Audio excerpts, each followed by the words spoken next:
հիմնադրամների եւ պողակների հետ կապված բավականին այսպես տարաձայնություններ առաջացավ պարտադիր այդ սոցիալական վճարի հետ կապված, ինչպես է հարցը լուծվելու է համատեղությամբ աշխատող դասախոսների հետ կապված, նրանք դեռևս շարունակում են բողոքել եւ կառավարությունը դեռևս չի պատասխանել իրենց պաշտոնական նամակներին։ Կառավարությունը պատասխանել է բոլոր նամակներին։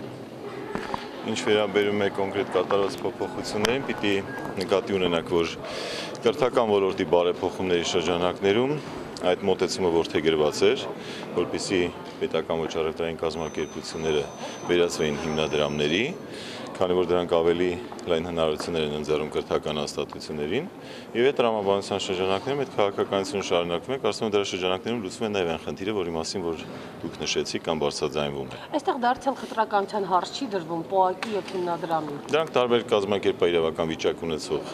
կազմակերպությունների մարմիններին եւ բնականաբար դրանք ունեն տարբեր կարգավիճակներ։ Մյուս կողմից դա բխում է նաեւ օրենքից։ Նկատի ունեմ դեռ կան բուհեր, որոնք ուղղակի պողակներ են եւ այնտեղ կան համատեղությամբ աշխատող դասախոսներ։ Օրենքով ամրագրված է կազմակերպական վիճակը, այսինքն պետական կառավարչական հիմնարկներ, պետական ոչ առևտրային կազմակերպություններ, պետական մարմիններ եւ այդ շրջանակներում լրացիչ կենսաշրջակային ապահովությունը դա տեղավորվում է լրացիչ սոցիալական երաշխիքների մեջ պետական ծառայողների։ Պարոն Ասատրյան, կուրսի փոփոխության հետ կապված նախատեսվում է վերանայել թոշակները եւ պետական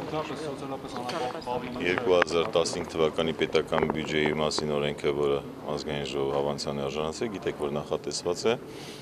կենսաթոշակների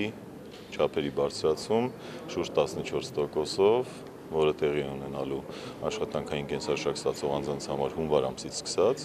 նախատեսված է նաև զինծառայության կենսաթոշակառուների կենսաշարժների չափերի ավելացում, դա նախատեսված է հուլիս ամսից, գիտեք, որ մենք 2014 թվականի ընթացքում նաև ավելացրեցինք զինծառայության կենսաթոշակառուների կենսաշարժները հուլիս ամսից, օգոստոս ամսից զոհված զինծառայողների ընտանիքներին, նաև հաշմանդամ ազատամարտիկներին տրամադրվող պարգևավճարների չափերը ավելացվեցին, այսինքն այս քաղաքականությունը բնականաբար է լինելու, նաև անապահովության գնահատման համակարգում հաշվառված անապահով ընտանիքների վճարումները ավելացվեցին օգոստոս ամսից սկսած։ Այս փոփոխությունների հետ կապված, որոնք որ ներկայումս մտահոգում են մեզ բոլորիս, գիտեք, որ վարչապետի հանձնարարական ու համապատասխան պատկան մարմինները ուսումնասիրում են եւ շուկան եւ այսօր զեկույցը լսվեց կոնկրետ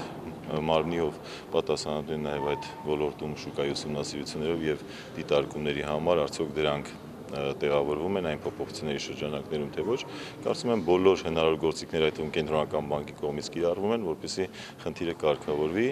եւ կոնկրետ գնաճի համար նաեւ պատասխանատու մարմնի ղեկավարը կենտրոնական բանկի նախագահը նշել է, որ դա լինելու է պետական բյուջեի օրենքով սահմանված շրջանակներում։